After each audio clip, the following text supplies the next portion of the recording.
I'm Jason Ernst, and I'm faculty here at UCLA in the departments of biological chemistry, computer science, and computational medicine.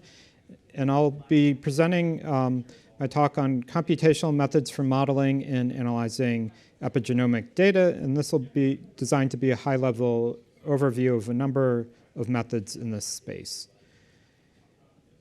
So what you're seeing here on the slide is a small portion of the human genome sequence. And as the vast majority of the human sequence, it's non-protein coding. Only about 1% of the human genome sequence is protein coding, which is relatively well understood to the vast non-protein coding portions. And there's a lot of interest in understanding the non-protein coding portions, driven, for instance, by genome-wide association studies, which have been implicating the vast majority of genomic disease-associated SNPs to falling into the non-protein coding regions. And many of these likely have regulatory effects. So by understanding better the non-coding regions, we might have the opportunity to better understand the genetic basis for a number of common diseases. So in this talk, I'll first give some background on epigenome-based annotations, then move into talking about some approaches related to chromatin state modeling, then talk about a gene-based epigenome modeling approach, and finally talk about some epigenome-based conservation scores. So what you're seeing displayed here is an illustration of the DNA being wrapped around histone protein. So the nucleosomes are comprised of an octamer of histones. And these histone proteins can be subject to a variety of chemical modifications, including the specific histone protein, the specific amino acid residue, and the type of chemical modification, for example, whether it's a methylation or an acetylation that's being added, the number of occurrences, like whether you have 1, 2, or 3 copies of that chemical at a specific amino acid residue. And you'll see notation like this, H3K4Me3, which means histone 3 is being, the lysine 4 is being trimethylated. And then you also have other assays such as DNA methylation, which can detect methylation right on the genome sequence. And then there's going to be regions where the nucleosomes are depleted, where the transcription factors tend to bind, and that can be measured with a DNase I hypersensitivity assay or a TAC-seq. And what's useful about this epigenomic data is that these markers can give us a lot of information to annotate the genome. In particular, there's a lot of different types of histone modifications, so there can be specificity in potentially marking different types of genomic elements. So what you're seeing here, the idea is that we have the DNA sequence, and then on top of it, we're going to have these different markers. You could think of it as here just different shapes, or these could be these epigenetic modifications. And then we might see different marks co-occurring together. So we'll see these combinatorial patterns of marks occurring together, which might capture something important. And then we also have a spatial component where we might see a broad domain of specific marks that tend to occur over a region.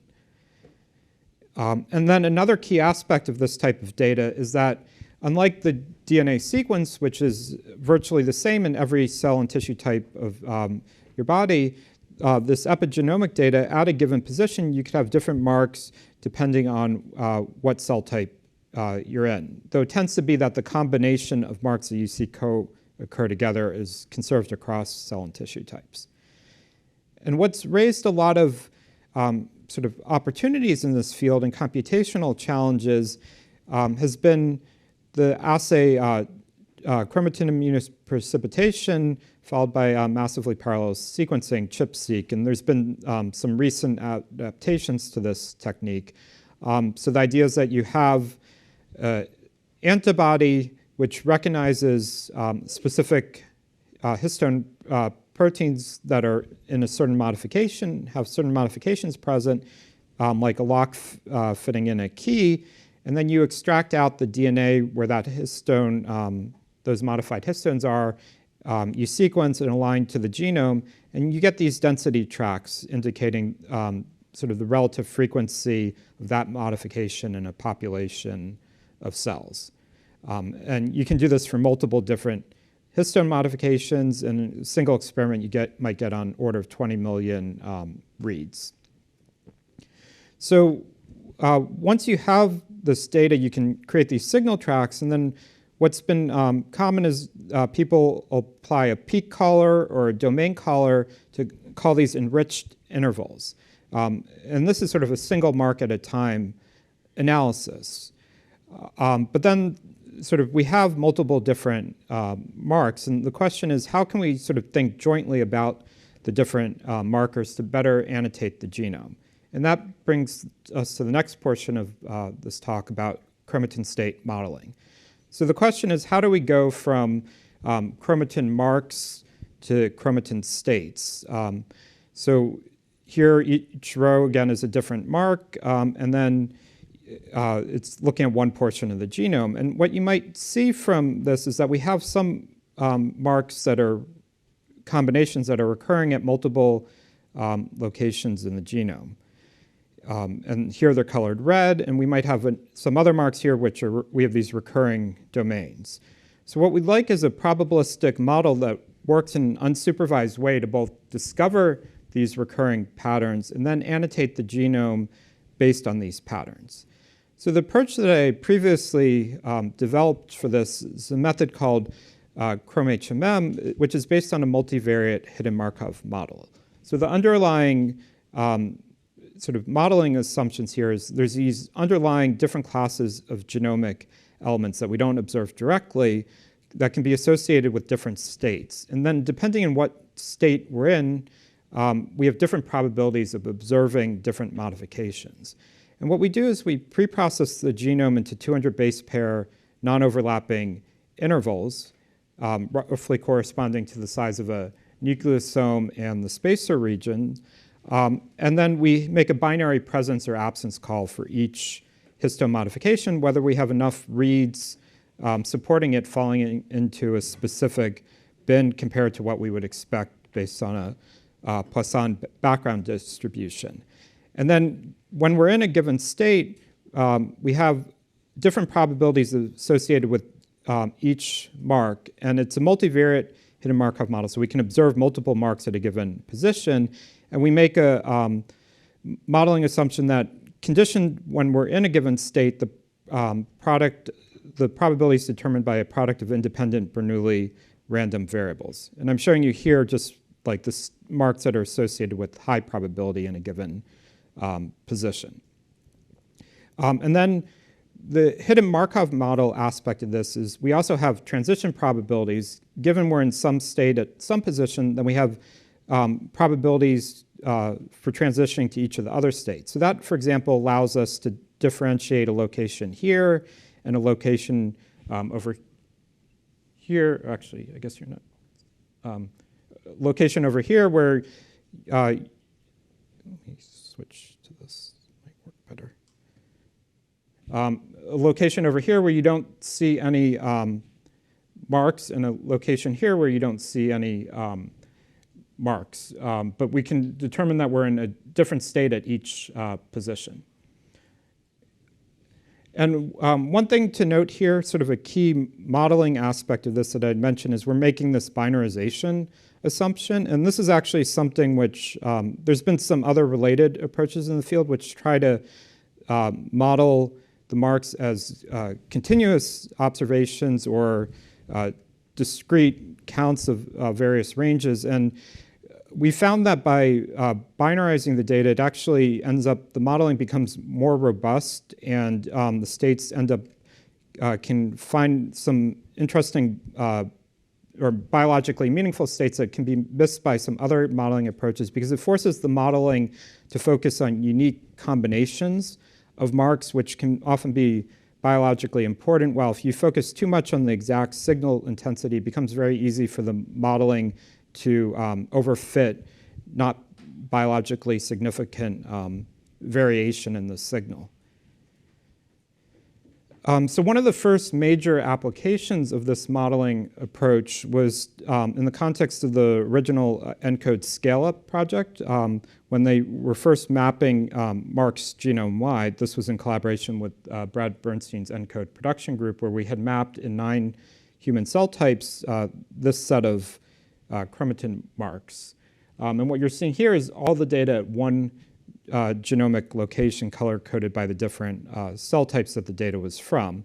And what we did here was we treated each cell type as if it was additional chromosomes from any one cell type. So we would have one common set of state definitions, but then we could have cell type-specific state assignments. And I'll illustrate that in a following slide. But once we've learned one of these models, so here the rows correspond to the different states, the columns are the different marks, and then the values correspond to the probability of observing that mark in that state. So this is the mission matrix, and then we also have a transition matrix I'm not showing you. We can we can go across the genome, assign each location to one of these states in each cell type, and then we can compare those assignments to other things that we know about the genome, such as where annotated gene starts are, gene bodies, locations of transcription factor binding in certain cell types, and then start giving candidate state annotations to these states, such as these are different classes of promoters, enhancers, transcribed, repressed, and repetitive regions, and so forth. So this is an illustration of what we've done, where we have the same genomic loci shown in 4 different cell types here, where each of these rows correspond to one of the inputs in a heat map.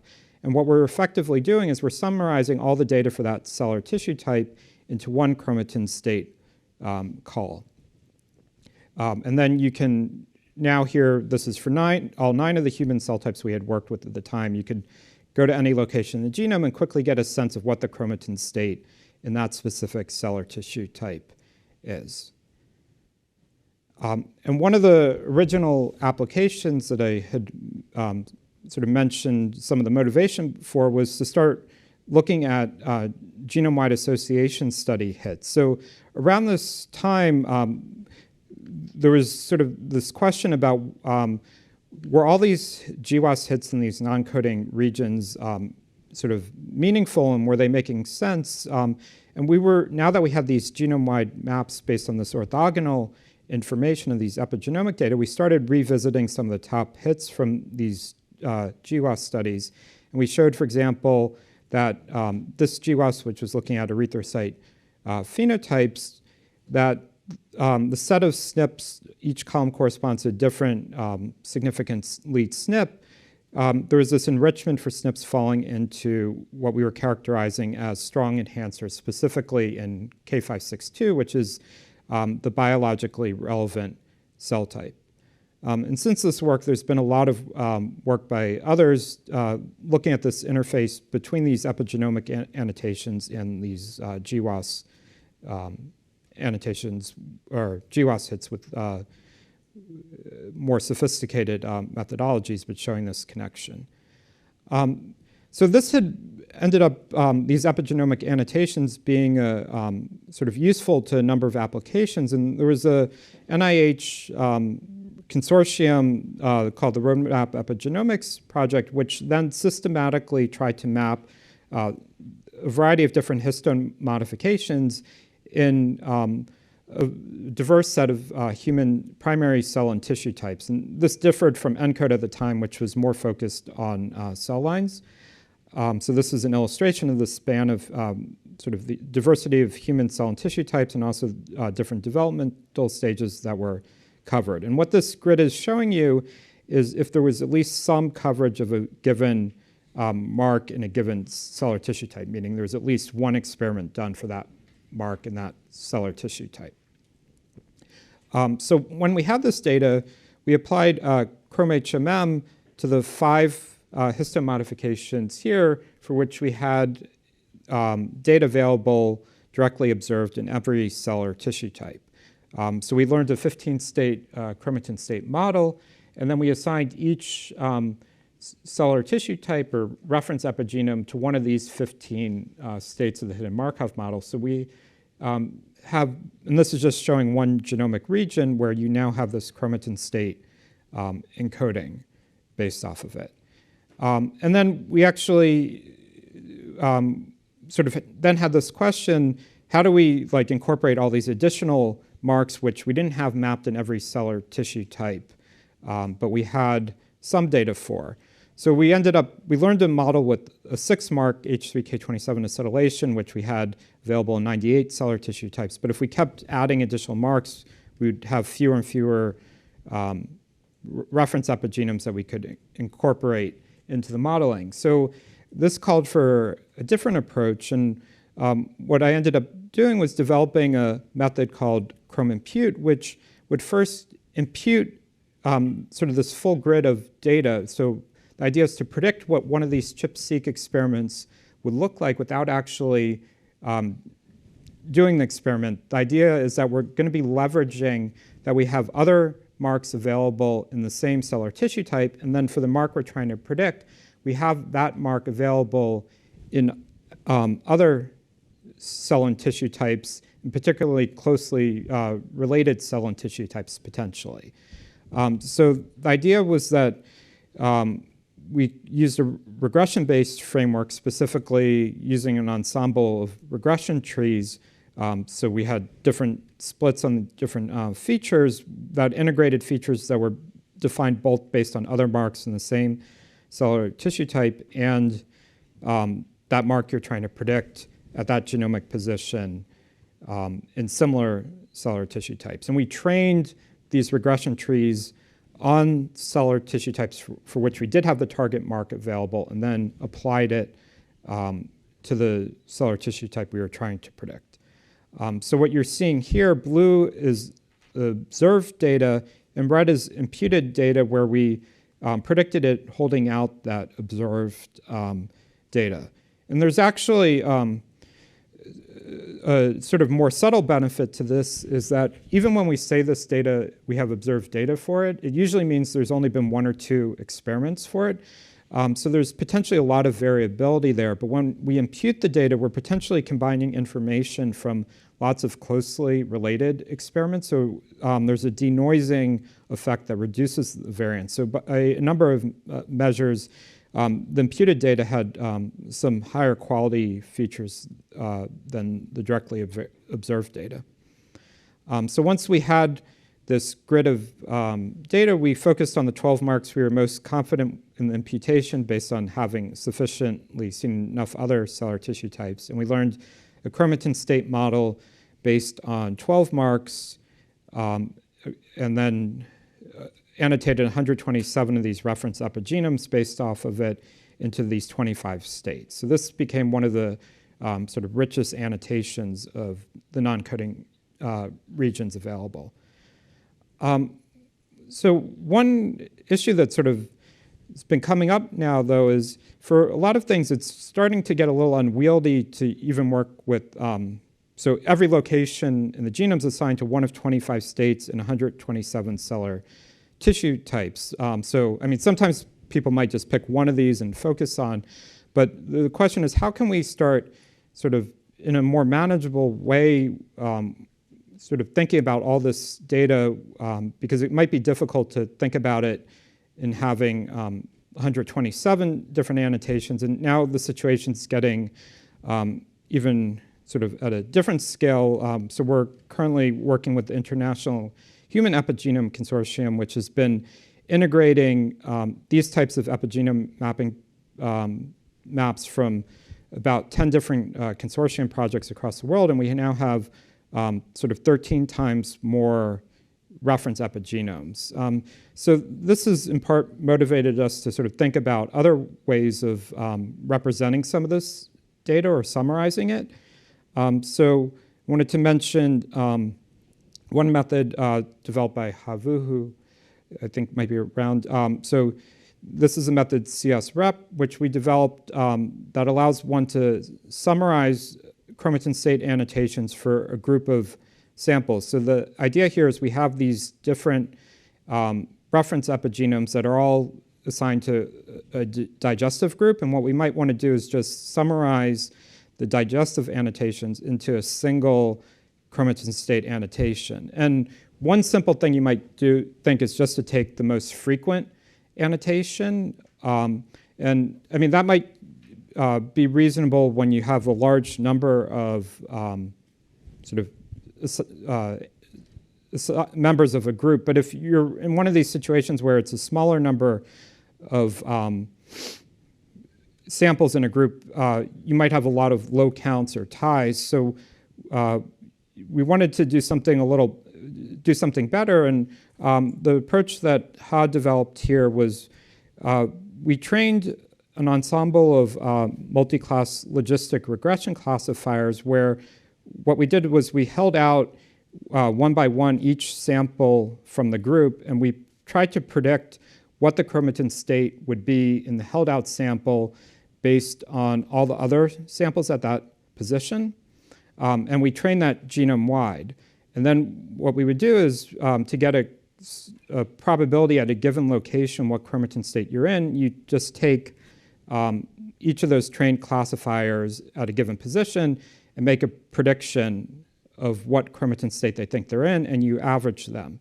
So what this is allowing us to do is give us sort of leveraging some of the variability genome-wide of the chromatin state assignments to give us a probabilistic estimate of what chromatin state we're in. And then from that, we can take a hard assignment of the most likely chromatin state. And we could also use these probabilistic estimates if we want to do like comparisons between two groups to see what the difference is on a per chromatin state basis. Another approach that we've also been investigating is instead of having assignments on a per cell or tissue type basis is to apply large-scale stacked modeling. So this is a figure from a Nature Protocols paper tutorial that I wrote where we had sort of illustrated different ways of applying ChromImpute in a multi-cell type setting. And the traditional way is, as I was showing you earlier, where we have this common set of state definitions, but then these cell type specific assignments. But what one could also do is just take all the data and then put it into one large model where you have just additional features, and then you have just one assignment of a state per position in the genome based on all the data. So this has some complementary advantages, and we felt it was sort of underexplored relative to the advantages it might have. One is that it simplifies the annotation output. So now we just have every location in the genome is in one of k states. And then the states allow us to sort of directly differentiate constitutive activity. Some places will have like the same activity across all cell or tissue types, or it could allow us to identify more cell type specific activity. And it also allows us to leverage a lot of data simultaneously. So for some genomic features, we just have more data to more accurately sort of identify those classes of elements. So what you're seeing here was an application of this to some of the, actually the same roadmap epigenomics data I was showing you previously, but now we were applying this stacked modeling approach, and this was again led by Ha Vu. So what we did here is we have 100 states. We use more states given the sort of complexity of the input. The rows correspond to the states. The columns, the different data sets, are first color-coded by the mark, which is summarized the top 10 marks over here based on this color coding. And then the smaller colors are the cell or tissue type groups. So for example, we have like one state here which corresponds to what we characterize as locations assigned to an enhancer-like state. So it's associated with histone marks that are generally associated with enhancer regions. So these are these regulatory regions that might be distal from starts of genes, specifically in embryonic stem cells or iPS cells. So I'm showing you an example of a location that was assigned to this state in the stack model, what the cell type specific state annotations are. While we had another location that was assigned to an ES-IPS specific state that was more associated with heterochromatin, which is this was associated with a mark which wasn't necessarily specifically thought to be that cell type specific, but the model thought it was important for ES-IPS to have this state here. And then we could also have some states that are associated with more constitutive activity. So this was finding a state that was associated with these regions of open chromatin but lacking histone modifications. And these are often associated with a specific transcription factor, CDCF, when it binds distal regions of the genome. And Ha has recently published a complementary annotation for the mouse genome as well. And there's some comparative analysis with the human annotation in that as well. I just wanted to mention, this was some work by Rahul Satij's group where they built on top of ChromHMM a method that they call SC ChromHMM. So there's now ChromHMM operating at the single cell level. And they used some of their technology that allows one to use surface markers on a cell type to align cells. So the sort of challenge here is when you're dealing with multiple histone modifications, how do you, it's hard, you can't, the experimental technology, this is an active area of development where people are trying to map multiple histone modifications in a single cell, but what they did was they had an integrated experimental computational approach where they leveraged these protein surface markers to align the cells that also had the histone modification maps, and then did some interpolation across cells, and then for each cell generated ChromHMM annotations.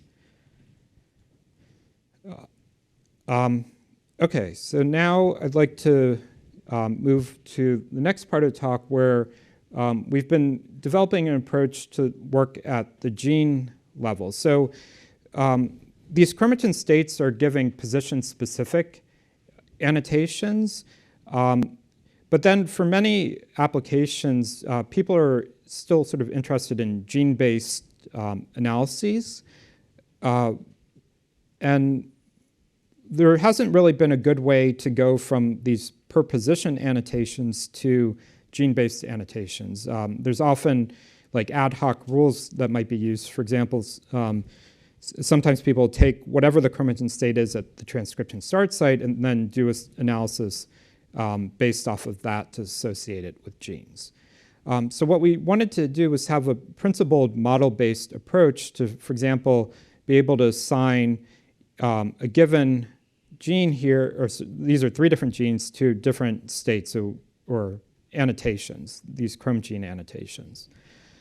So the approach that we developed called Chrome Gene, this was work led by a former PhD student of mine, Arthur, where what we do is we assume that each gene's set of epigenomic annotations covering the entire gene body and flanking region is generated by one of k hidden Markov models. And now these are smaller hidden Markov models than I was showing you before, where in this case we were working with just one of 3 states per mixture component. And in this example, we had 12 application, we had 12 mixture components. And then each HMM has the same emission model as ChromHMM. We're assuming this product of independent Bernoulli random variables.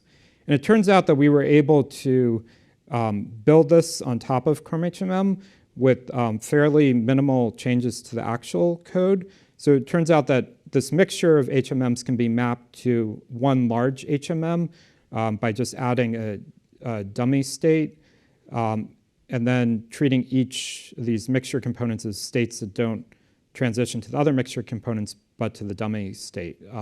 So this is an illustration of the transitions, the emission matrix, and then we put different genes in the same file for different cell types, and then we could apply ChromHMM. There was some additional technical things we had to do with numerical stability, but otherwise we could leverage a lot of the past development of ChromHMM to give these gene-based annotations.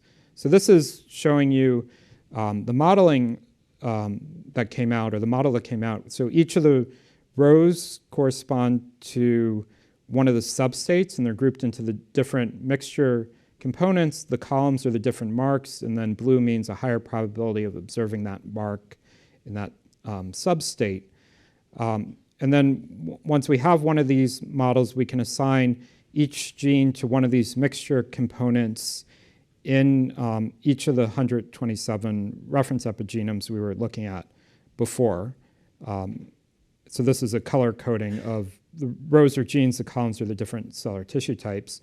And then what we can do is we can start analyzing these genes in the context of other annotations such as gene expression, known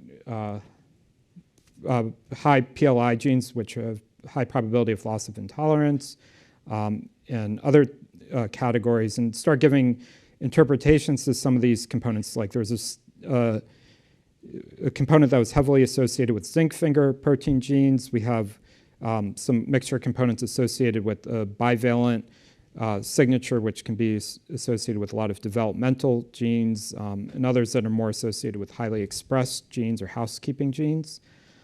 So one question when we were doing this was there additional information in these annotations beyond what you would see from gene expression?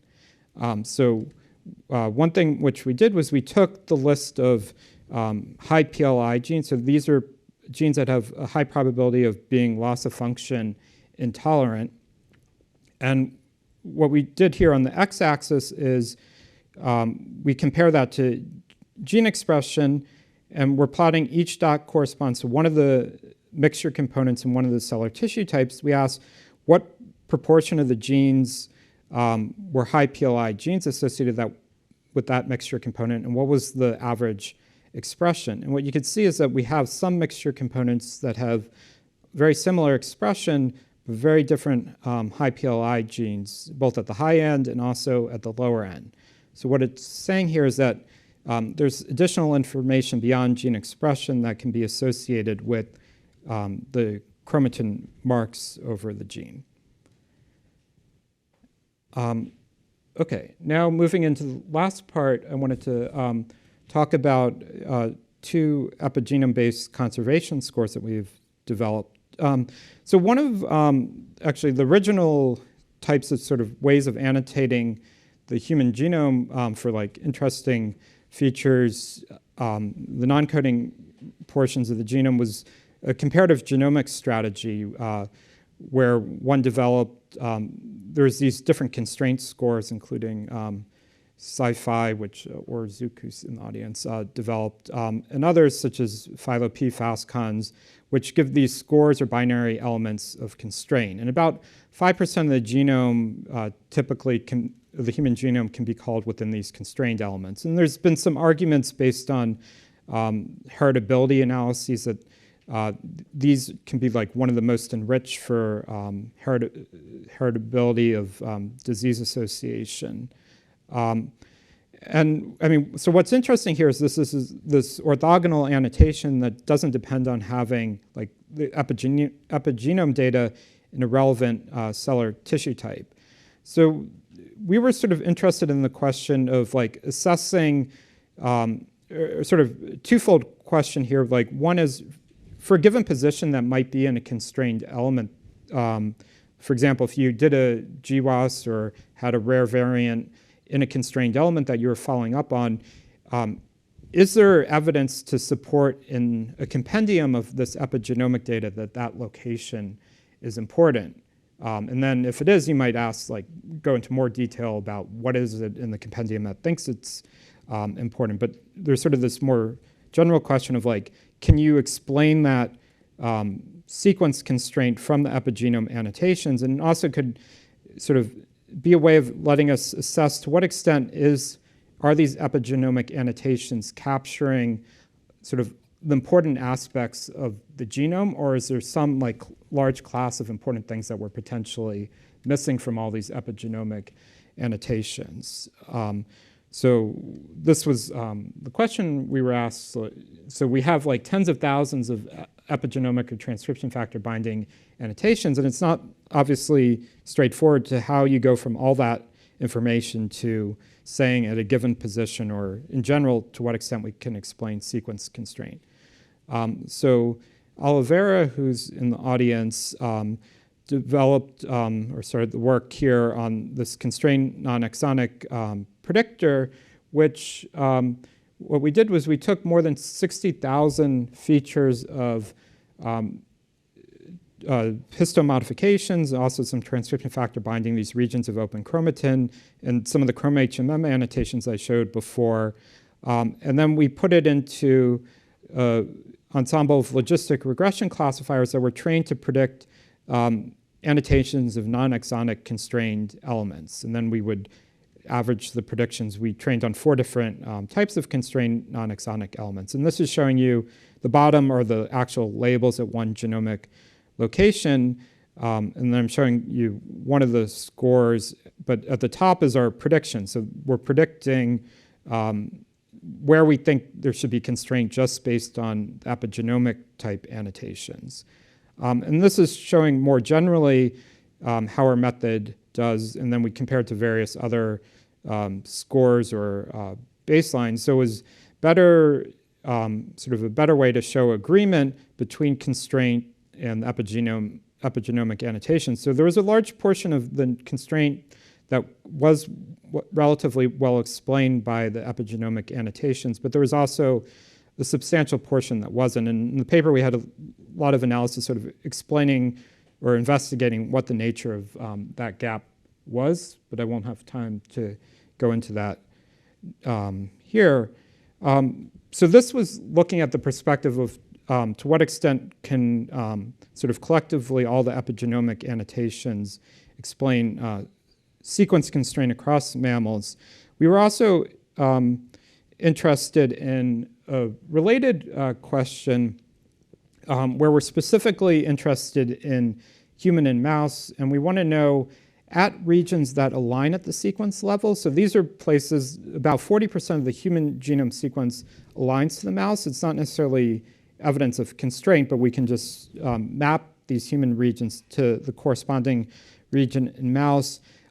Is it likely having like the same role? And this could be useful for a lot of like mouse studies for some human location. Is it likely having the same type of role? So what we did was we took a large compendium of data from human and a large compendium of data in mouse, and what we would want to do is come up with a single score, which we called the LaSif score, which is learning evidence of conservation from integrated functional genomic annotations, and this was led by a former PhD student of mine, Subin Kwan. And some of the sort of key aspects of this is that we want to be able to do this without sort of having to match that this human experiment corresponds to this specific mouse experiment, because in general, there won't be a clear one-to-one correspondence at all. And I mean, what we're doing here is we're only going to be able to highlight where we have evidence of conservation. If we don't give it a high score, it could be we're just missing one of the experiments in one of the species. But if we have a high score, then we should have evidence that there's sort of it's having a similar role in both species.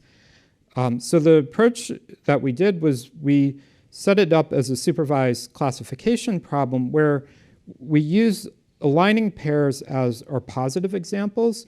So these are locations that align at the sequence level, and the features are based on epigenomic data, while the negative locations are places that align somewhere in human to somewhere in mouse. So they're in human and align somewhere in mouse, and then you have a location in mouse that aligns somewhere to human, but not to the same region. So it's this shuffle of the positive set. So the positive, we have the human mouse regions that align, then in the negatives, we have the shuffles of them. And we asked, can we discriminate the positives from the negatives based on just the epigenomic features? So we're not using sequence features to do the discrimination, just to give us these labels.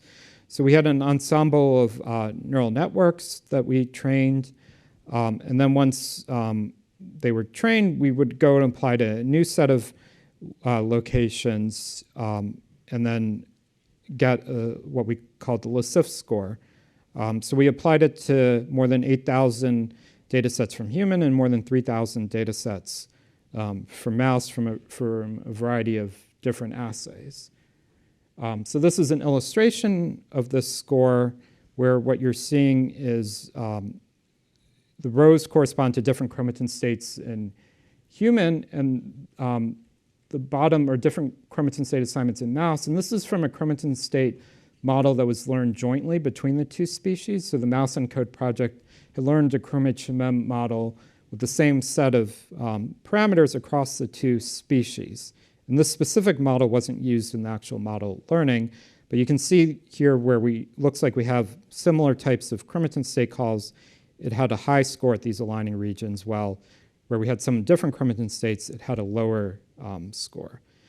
And in general, we had fairly good predictive power to discriminate these aligning versus non-aligning pairs. And the blue's the LeCif method, and below it are some other machine learning classifiers that did a little worse. And then we could also, for example, use these LeCif scores to start quantifying these different chromatin states for their level of evidence of conservation between the species. And we saw, for example, that what we characterize as promoters had among the highest score, while enhancers had above average, but lower than the promoters. So to summarize what I presented, I showed you the ChromHMM method for discovering chromatin states de novo and performing cell type specific genome annotations. Then I mentioned a method ChromImpute for epigenome annotation, and then a method CSRep for summarizing chromatin state annotations among a group of samples, and also approach to generate these universal chromatin state annotations that we have available in human and mouse. ChromGene for gene-based epigenome annotations. Then we had this method CNIP, which can quantify epigenome evidence for constrained sequence elements, and then LeCif for evidence of human-mouse epigenome conservation. And like to acknowledge a number of people that I've, from the lab, I've bolded those work that I've told you about, and various collaborators and funding.